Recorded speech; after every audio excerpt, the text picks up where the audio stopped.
आज का जो हमारा टॉपिक है वो SECL के अबाउट के बारे में है, जो कि SECL माइनिंग सरदार और ओवरमैन के एग्ज़ाम के सिलेबस के अकॉर्डिंग तैयार किया गया है। इस वीडियो को हम 2 पार्ट में स्टडी करेंगे। ये जो है आपका फर्स्ट पार्ट रहेगा। तो चलिए स्टार्ट करते हैं। SECL का पूरा नाम क्या है? South eastern coalfield limited. SECL subsidiary की इकाई है कोल इंडिया लिमिटेड। SECL खनन करती है कोयला। साउथ ईस्टर्न कोलफील्ड लिमिटेड एक मिनी रत्न कंपनी है। SECL कंपनी का जो हेडक्वार्टर मुख्यालय है वो छत्तीसगढ़ राज्य के बिलासपुर शहर में स्थित है। SECL कंपनी का जो अस्तित्व है वो 1985 में आया, जब भारत सरकार ने सेंट्रल कोलफील्ड्स लिमिटेड के साथ वेस्टर्न कोलफील्ड्स लिमिटेड द्वारा आयोजित कोयला खदानों के एक हिस्से को साउथ ईस्टर्न कोलफील्ड लिमिटेड नामक नई कंपनी में विभाजित करने का निर्णय लिया गया। साउथ ईस्टर्न कोलफील्ड लिमिटेड का जो कोयला खदानें हैं वो 2 राज्यों में फैला हुआ है, छत्तीसगढ़ और Madhya Pradesh. South eastern coalfield limited एक इंडिया की लार्जेस्ट कोल प्रोडक्शन कंपनी है, जो कि फाइनेंशियल ईयर 2021-22 में 142.52 मिलियन टन कोल प्रोडक्शन किया है। SECL का जो कोल रिजर्व है वो 2 स्टेट में फैला हुआ है, छत्तीसगढ़ और मध्य प्रदेश।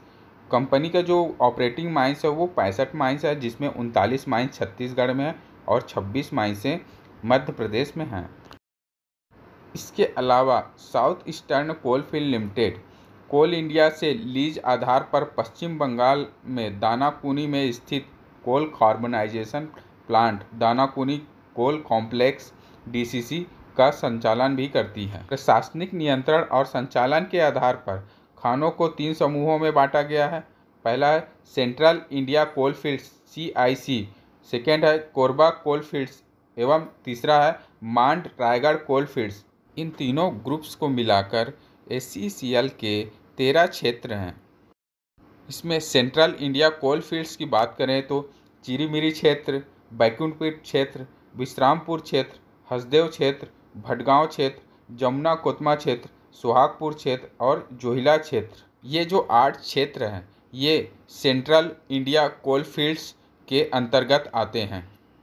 इसके बाद कोरबा कोलफील्ड्स के अंतर्गत बात करें तो कोरबा क्षेत्र, कुसमुंडा क्षेत्र, दीपका क्षेत्र, गेवरा क्षेत्र, ये चारों कोरबा कोलफील्ड्स के अंतर्गत आते हैं। इसके बाद आता है मांड रायगढ़ कोलफील्ड्स, जिसमें रायगढ़ क्षेत्र आता है सिंगल। रामकोला और तातापानी कोलफील्ड्स जो एक नया क्षेत्र मिला था सरगुजा डिस्ट्रिक्ट में, उसे अब प्राइवेट कोल ब्लॉक में नीलामी कर दिया गया है। इसके बाद जो आता है कार्बनाइजेशन प्लांट, जो कि दानाकुनी कोल कॉम्प्लेक्स दानाकुनी पश्चिम बंगाल में स्थित है। CMD chairman cum managing director की बात करें तो वो हैं doctor Prem Sagar Mishra. Director technical operation की बात करें तो श्री संतोष कुमार पाल हैं। SECL के कोयला भंडार की बात करें तो 1/4/2021 तक SECL कमांड एरिया में कुल भूगर्भीय कोयला रिजर्व 82,167.23 मिलियन टन है, जिसमें से 34,053.51 प्रमाणित रिजर्व है। SECL का कोयला भंडार ग्रेट सोन महानदी मास्टर बेसिन में होता है। यह छत्तीसगढ़ राज्य के कोरबा, रायगढ़, सरगुजा, बलरामपुर और कोरिया जैसे 6 जिलों में और मध्य प्रदेश के शहडोल, अनूपपुर, उमरिया 3 जिले में है, जिसमें से मध्य प्रदेश में 8,743.69 मीट्रिक टन है और जबकि छत्तीसगढ़ में यह 73,423.54 मीट्रिक टन है। मध्य भारत कोयला क्षेत्र की बात करें तो यह पूर्व में विश्रामपुर कोयला क्षेत्र से लेकर पश्चिम में उमरिया कोरार कोयला क्षेत्र तक फैला हुआ है और 7 जिलों में स्थित है। छत्तीसगढ़ में सरगुजा, सूरजपुर, बलरामपुर और कोरिया और पूर्व मध्य प्रदेश में शहडोल, अनूपपुर और उमरिया। इसमें कोरार, उमरिया, जोहिला, सोहागपुर, सोनहत, झिलमिली, चिरमिरी, सेंदूरगढ़, पंचबहिनी, हसदेव, आरंद, लखनपुर और विश्रामपुर जैसे 12 कोयला क्षेत्र शामिल हैं। पंचवाहिनी नाम का एक कोयला क्षेत्र कुआरा है। सेंट्रल इंडिया कोलफील्ड्स कोयले में 21,026.63 मीट्रिक टन के भूगर्भीय भंडार शामिल है, जमा 0 से 1200 मीटर तक की गहराई पर है। कोरबा कोयला क्षेत्र की बात करें तो कोरबा कोयला क्षेत्र छत्तीसगढ़ के कोरबा जिले में स्थित है। जेएसआई के अनुसार कोरबा कोयला क्षेत्र में कुल 12,975.93 मीट्रिक टन कोयला भंडार है। मांड और रायगढ़ कोयला क्षेत्र की बात करें तो यह छत्तीसगढ़ के रायगढ़ जिले में स्थित है। इसके पास 43,763.42 मीट्रिक टन कोयले का भंडार है। इसमें पावर ग्रेड के लिए बड़ी क्षमता है और ओपन कास्ट माइनिंग के लिए उत्तरदायी है। रामकोला और टाटा पानी कोयला क्षेत्र की बात करें तो यह छत्तीसगढ़ के सरगुजा जिले में स्थित है। इसका कुल भंडार 4,403.25 मीट्रिक टन है। 1/4/2021 तक जेएसआई के अनुसार एसईसीएल के 4 प्रमुख कोयला क्षेत्रों में निम्नलिखित भूगर्भीय कोयला भंडार मिलियन टन में हैं। इसमें साबित, प्रूव्ड, सूचित, इंडिकेटेड, अनुमान लगाया, इन्फर्ड मिलाकर टोटल जो कोल रिजर्व है वह है 82,167.23 मिलियन टन है। अवार्ड्स की बात करें तो 2021-22 में स्वच्छता पखवाड़ा के लिए एसईसीएल को सिल्वर शील्ड प्राप्त हुआ है, जो कि यह पुरस्कार कोयला मंत्रालय द्वारा प्रदान किया गया है। इसके अलावा कोल इंडिया कॉरपोरेट अवार्ड्स के अंतर्गत पुनर्वास और पुनर्विस्थापन में प्रथम पुरस्कार मिला है। आईसीएसआई द्वारा एक्सीलेंस इन फाइनेंशियल रिपोर्टिंग में सिल्वर शील्ड प्राप्त हुआ है। एसईसीएल की 8 खदानों को मार्च माह में नेशनल सेफ्टी अवार्ड प्रदान किए गए। ये पुरस्कार वर्ष 2017, 18, 19, 20 के समग्र सुरक्षा मापदंडों पर बेहतर कार्य निष्पादन के लिए अलग अलग श्रेणियों में दिए गए। जियो माइन टेक इंस्टीट्यूट द्वारा 21वें वार्षिक सिंपोजियम भुवनेश्वर, ओडिशा दिनांक 23-24 अक्टूबर 2022 के अंतर्गत एसईसीएल को गोल्डन रेनबो अवार्ड से प्रदान किए गए। एसईसीएल को सीएसआर कॉर्पोरेट सोशल रिस्पॉन्सिबिलिटीज़ के क्षेत्र में उल्लेखनीय कार्य के लिए सीएसआर एक्सीलेंस अवार्ड मिला है। यह अवार्ड वर्ल्ड सीएसआर संस्थान के तत्वावधान में मुंबई में हुए समारोह में दिया गया। यह पुरस्कार के लिए देश भर में महत्वपूर्ण औद्योगिक प्रतिष्ठानों, सार्वजनिक उपक्रमों से प्रविष्टि मंगाई गई थी। इकोनॉमी, स्वास्थ्य, इनोवेशन व सतत धारणीय विकास जैसे बिंदुओं को प्रमुखता देते हुए एसईसीएल को चयनित किया गया। अंडरग्राउंड टेक्नोलॉजी की बात करें तो भूमिगत खानों के अधिक उत्पादन के लिए प्रयास में एसईसीएल ने केबल बोल्टिंग के साथ थिक सीम एक्सट्रैक्शन, अंडरग्राउंड माइंस में फ्लोर पिनिंग और power support long wall technology के साथ सन्निहित सीमों का डिप्लरिंग, कंटिन्यूअस माइनर के साथ बड़े पैमाने पर उत्पादन तकनीक, चर्चा वेस्ट माइंस के हार्ड रूप प्रबंधन के लिए अंडरग्राउंड में गोप में हाइड्रो फ्रैक्चरिंग और लॉन्ग होल ब्लास्टिंग, गैसी खान आदि में विस्फोट से बचाने के लिए स्वदेशी विकसित कटर लोडर का यूज़ किया जा रहा है। लॉन्ग वॉल माइनिंग की बात करें तो एसईसीएल में करंट में कोई भी लॉन्ग वॉल माइनिंग नहीं चलाया जा रहा, परंतु पूर्व में एसईसीएल के कुमदा, न्यू बलरामपुर और राजेंद्र माइंस में सफलतापूर्वक संचालित की गई थी। शॉर्ट वॉल माइनिंग की बात करें तो यह लॉन्ग वॉल और बोर्ड एंड पिलर टेक्निक का कॉम्बिनेशन है, जिसमें स्वच्छ उन्नत पीएसएलडब्ल्यू उपकरण की मदद से खड़े कोयला खंभों, बोर्ड और पिलर लेआउट में विकास द्वारा गठित की निकासी की परिकल्पना की गई है। हालांकि यह तकनीक वर्तमान में एसईसीएल में उपयोग नहीं है। पूर्व में विश्रामपुर क्षेत्र एसईसीएल के बलरामपुर यूजी खदान ने इसका सफलतापूर्वक उपयोग किया गया। मास प्रोडक्शन टेक्नोलॉजी की बात करें तो बड़े पैमाने पर उत्पादन प्रौद्योगिकी, कंटिन्यूअस माइनर और शटल कार का कॉम्बिनेशन यूज किया जाता है। इनिशियली अंजन हिल में, जो कि चिरमिरी क्षेत्र में उपस्थित है, 2002 में इंट्रोड्यूस किया गया था, परंतु अभी इसको बहुत जगह अंडरग्राउंड माइंस में यूज़ किया जा रहा है एसईसीएल के, जैसे विंध्या, कुर्जा, विजय वेस्ट, कपिलधारा, चर्चा, खैरहा, बंगवार, ये सब माइंस में यूज में लाया जा रहा है। लो कैपेसिटी कंटिन्यूस माइनर की बात करें तो यह लो हाइट कंटिन्यूस माइनर है, जिसको फर्स्ट टाइम इंट्रोड्यूस किया गया था चिरमिरी क्षेत्र के रानी अटारी अंडरग्राउंड माइंस 2021 मई में, जिसे आगे प्रपोज किया गया है कुर्जा शीतलधारा अंडरग्राउंड माइंस में इंस्टॉल करने के लिए। हाई वॉल माइनिंग की बात करें तो यह टेक्नोलॉजी पतली कोल सीम 0.9 मीटर से लेकर मध्यम कोल सीम के लिए उपयुक्त है। जहां ओपन कास्ट या फिर अंडरग्राउंड माइनिंग करना संभव नहीं है, तब की स्थिति में हाई वॉल माइनिंग टेक्नोलॉजी का यूज़ करके इकोनॉमिकली कोल सीम को एक्सट्रैक्ट किया जा सकता है। इसका उपयोग तब लाया जाता है जब अनइकोनॉमिक स्ट्रिपिंग रेशियो आया हो, या फिर जहां कोल को निकालना में दिक्कत जा रहा हो, जैसे कि कोई इंफ्रास्ट्रक्चर आ गया, या फिर वाटर कोर्स है, या फिर कोई हैबिटेशन है। ऐसे केस में इसको बिना डिस्टर्ब किए हाई वॉल माइनिंग के थ्रू निकाला जाता है। तो हाई वॉल माइनिंग जो है फर्स्ट इंट्रोड्यूस किया गया है SECL के शारदा माइंस, जो कि सुहागपुर एरिया में स्थित है, जो कि फर्स्ट इंट्रोड्यूस किया गया था फरवरी 2011 में। SECL के अलावा यह कोल इंडिया का भी पहला हाई वॉल माइनिंग मेथड है।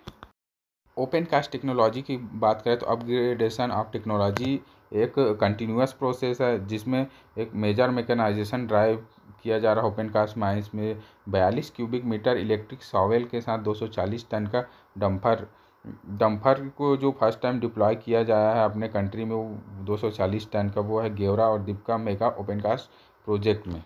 गेवरा ओपन कास्ट प्रोजेक्ट में उत्पादन के लिए सल्फेस माइनर का उपयोग में लाया जा रहा है। इसके अलावा कोल प्रोडक्शन के लिए गेवरा एक्सपांसन, दीपका ओसी एक्सपांसन, कुसमुंडा ओसी एक्सपांसन, छाल ओसी, बराड़ जामपाली ओसी क्षेत्र के बिजारी ओसी में उपयोग में लाया जा रहा है। 2020-21 के फाइनेंशियल ईयर में सल्फेस माइनर द्वारा जो टोटल कोल प्रोडक्शन है वो 89.153 मिलियन टन है। Man riding system underground mines में जैसे ट्रैवलिंग रोडवेज की जो डिस्टेंस है वो ज़्यादा हो जाता है, तो वर्कर की इफ़िशेंसी बचाने और इफ़ेक्टिव वर्किंग आवर बनाने के लिए अंडरग्राउंड माइंस में मैन राइडिंग सिस्टम को इंस्टॉल किया जा रहा है। करेंटली सक्सेसफुल 13 अंडरग्राउंड माइंस में SECL के जो है मैन राइडिंग सिस्टम अडॉप्ट किया गया है, जो कि आप देख सकते हैं। रॉ कोल्स की प्रोडक्शन की बात करें तो 2021-22 में जो ओपन कास्ट से 130.99 मिलियन टन और अंडरग्राउंड में 11.53 मिलियन टन कोल प्रोडक्शन किया गया है। कोल दोनों को मिलाकर बात करें तो 142.55 मिलियन टन 2021-22 और फाइनेंशियल ईयर में प्रोडक्शन किया गया है। की बात करें तो 12.32 टन है। टोटल ओवरबर्डन रिमूवल की बात करें तो 196.88 मिलियन क्यूबिक मीटर है। बोर्ड ऑफ डायरेक्टर्स की बात करें एज ऑन 28/7/2022 तो चेयरमैन कम मैनेजिंग डायरेक्टर हैं CEO doctor PS Mishra. Full time director की बात करें तो डॉक्टर PS मिश्रा डायरेक्टर हैं, उसके साथ ही फिनेंस के एडिशनल चार्ज लिए हुए हैं। श्री MK मिश्रा डायरेक्टर हैं टेक्निकल। इसके अलावा श्री MK प्रसाद डायरेक्टर पर्सनल के एडिशनल चार्ज में। इसके बाद श्री SK पाल जो है डायरेक्टर टेक्निकल है P&P के। मेजर इक्विपमेंट्स परफॉर्मेंस की बात करें तो SECL के पास 1225 HEMM है, जिसमें से 568 डंपर्स हैं, 160 डोजर्स हैं, 76 शॉवेल्स हैं, 4 ड्रैग लाइन्स हैं, 10 सरफेस माइनर्स हैं, 104 ड्रिल है, 104 लोडर्स है और 51 मोटर ग्रेडर और अदर मशीनरी। दोस्तों ये सब बताने का मेरा मकसद यह है कि जो भी अपन जो टेक्नोलॉजी बताए हैं कि हाई वॉल माइनिंग या फिर कंटिन्यूस माइनर, तो इसके बारे में आपको एग्ज़ाम में जाने से पहले पढ़ना पड़ेगा। और जैसे ये सब dumpers, dozer, shovel, dragline, surface miner, drill, loader, ये सब जो मैंने बताया, ये सब के बारे में डिटेल से पढ़ लें, क्योंकि यूज़ होता है कंपनी में, तो उसके बारे में एग्ज़ाम में पूछा जा सकता है। दोस्तों अब हम पढ़ते हैं कुछ अब्रिविएशन जो कि मैंने फाइनेंशियल रिपोर्ट से निकाला, जो कि एग्ज़ाम में पूछा जा सकता है। तो चलिए स्टार्ट करते हैं। CMPDIL central mine planning and design institute limited. CSP coal handling plants. MRS man riding system. CAAQMS continuous ambient air quality monitoring system. ETP effluent treatment plants. EMPS environmental management plans. CSR Corporate Social Responsibility. ERP Enterprise Resource Planning. CDS Auto cum Manual Intrinsically Safe Communication System. STP Sewage Treatment Plant. RNR Rehabilitation and resettlement, LCCM low capacity continuous miner, PSLW power support long wall.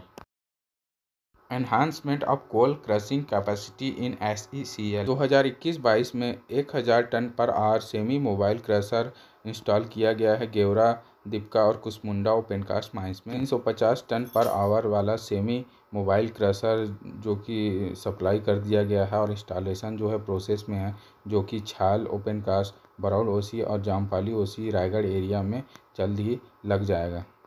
Power और employment की बात करें तो total जो man power है 31 मार्च 2022 तक का 44,405 है। इंडिया के कोल प्रोडक्शन की बात करें तो कोयले का अधिकांश उत्पादक ओपनकास्ट माइनिंग से होता है। कोल इंडिया लिमिटेड एक प्रमुख उत्पादक रही है और आज यह दुनिया का सबसे बड़े कोयला खनन कंपनी बन गया है, जो कि देश के घरेलू उत्पादित कोयले के 80% से अधिक की आपूर्ति करती है। वित्त वर्ष 2021-22 के दौरान CIL का कोयला उत्पादक वित्त वर्ष 2020-21 की तुलना में 4.43% की सकारात्मक वृद्धि के साथ 622.640 मीट्रिक टन था। South eastern coalfield limited SECL ने 2021-22 के दौरान CIL के कुल कोयला उत्पादन का 22.9% हिस्सा लिया। सिंगरेनी कॉलरी कंपनी लिमिटेड की बात करें तो इसका मेन सोर्स जो कोल का सप्लाई है वो साउथर्न रीजन में होता है।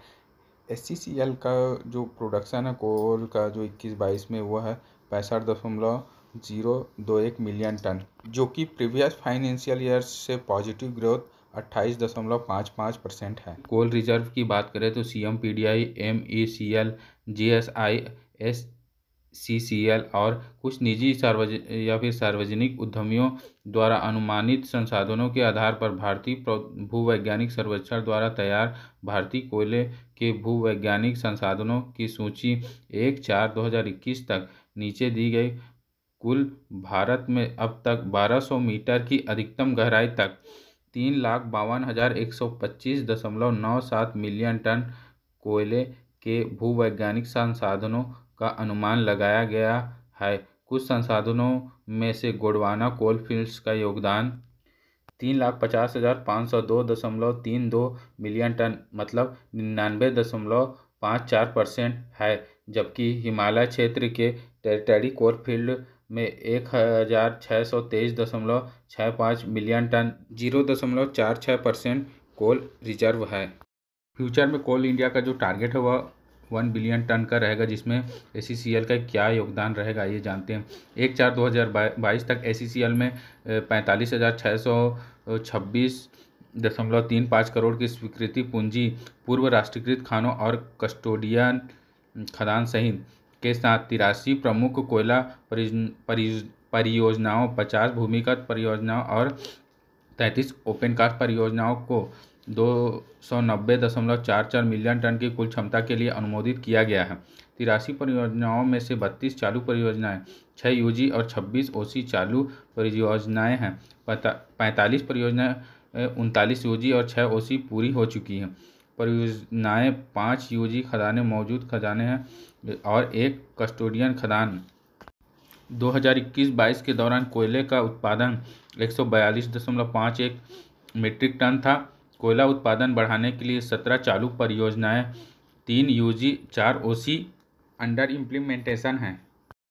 कोल इंडिया लिमिटेड और उसके सब्सिडरीज कंपनी की बात करें तो फर्स्ट है eastern coal fields limited, second है Bharat coking coal limited, third है central coal fields limited, fourth है western coal fields limited, fifth है northern coal fields limited, six है Mahanadi coal fields limited, seventh है south eastern coal fields limited, eighth है central mine planning and design institute limited. दोस्तों यह हमारा first video complete होता है। सेकेंड वीडियो जल्द ही कुछ दिनों में अपलोड कर दिया जाएगा।